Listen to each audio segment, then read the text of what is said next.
have been playing since week 5. Brady and company have scored almost 16 more points per game. He's thrown for 100 more yards at least. And do you know what all this means? Well, what's the common denominator here? Julian Edelman is back. That's right. So now I must ask you. I love me some Edelman. Dion. Okay, well, here, you get your choice. You have to make a decision. Julian Edelman or Rob Gronkowski? Julian Edelman is one of the best receivers in the game to me. I love what he brings to the table. His team is very effective when he plays. But if I'm playing against Julian Edelman, I could grab one of my top corners and I could say, you know what, I want you to forget the outside. I want you to deal with Edelman. Mm-hmm. But when I call on that phone and ask in that locker room, I need somebody to deal with Gronk. The phone just keeps on ringing. Yeah. The phone just keeps on ringing. Ain't no answer for Gronk. It is no answer for Gronk. No. So you're going with Gronk? I'm going with Gronk. I agree. I believe healthy Gronk is the most dominant non-quarterback in all of football because there is no answer. There's a reason why they double it and they triple him. And it's like, well, look at Gronk's number. Yeah, they double it and tripling. When you don't double or triple him, you leave him one-on-one with a corner, with a linebacker, with a safety. He's too big. He's 6'6", 275. He can run. He got a huge catch radius, and he can run through tackles. He's the most dominant non-quarterback when he's healthy. The problem is, and it's been his problem since he's been in the league, is that he's always nicked. You know at some point in time during a season, Gronk's going to be nicked.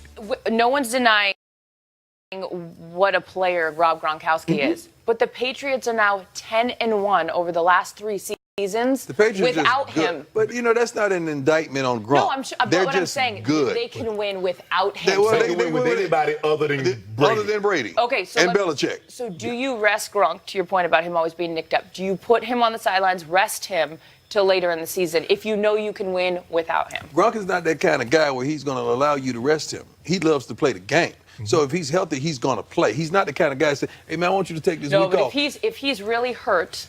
If he's hurt, that's another thing. And he has $4 or $5 million tied to incentives. You don't get incentives by not being on the field. True. But I tell you what, I believe the Patriots regret not moving him because this is one of the reasons why Coach Belichick wanted to move on, because you want to move on from a guy a year before you think you should. Now, he says he only wants to play with Brady. He and Brady are packaged. I don't blame him. Coach Belichick is going to put that theory to test next year. It's hard for me to see a scenario in which Gronk is on this team. You don't see him there next year? I do not. Yeah, you see him there next year? Yes, I do. Okay. Yes, I do. He is a Patriot. He needs glasses. He's a Patriot. Give him yours. I'm Dion, 21 vision. 21. Blind. I can see things you can't see. I'm 15-13. They call me when they got Willie. I can't even with either one of you. Dion, as always, you're a busy man all day long on Sundays. You caught up with some stars today. Let's go Primetime, presented by Geico. I'm thinking this is upset. I didn't pick it. I don't know why. I don't believe like I should, but I should believe in you making me a believer, man. We came in, we made some good adjustments at halftime. We got some stops in the second half. And the offense came alive and made some plays when we really needed it. You guys are well-rounded in both areas, but you're not getting the accolades as the Saints are. Just one of those things. You got to make some plays. You got to win some games for people to talk about you. And you are so darn polished, man. You are so polished. You're not gonna slip up on nothing, man. We have a great team. We're gonna. It's always we. That's what I love about you, man. Well, I appreciate it. Oh, what up with you, big dog? Big fella, let me see that eyes.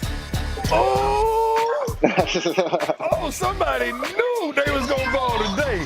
And with the team we got, the guys up front, the secondary, playing how they playing, sky's the limit. You got to keep working. Did you really think, hey, guys, we got a chance, man, to really win all of this? Anything can happen. So we just on the road right now. We got to stay hungry, keep working. We just getting started. What's up, baby? Come on. Brace yourself. Man, you are ugly. Hey, can you back up some so we don't get too closely, man? Man, why don't you bring me along your stick? Why do I have to only call you when you win? Why? That's not a real friendship. Because I'm grouchy when we lose. You got to change, man. Okay, I'll be grouchy when we win. How's that? Am I going to get a shirt? I love that Zimmer, man. He asked for a shirt and he didn't he get one? He did. I love that man to life. One of my favorite coaches I've ever played for. Look at him. And his son coaches on the staff with him, Adam. I love that. Zip. If you ball, you got get the the call. I absolutely love it.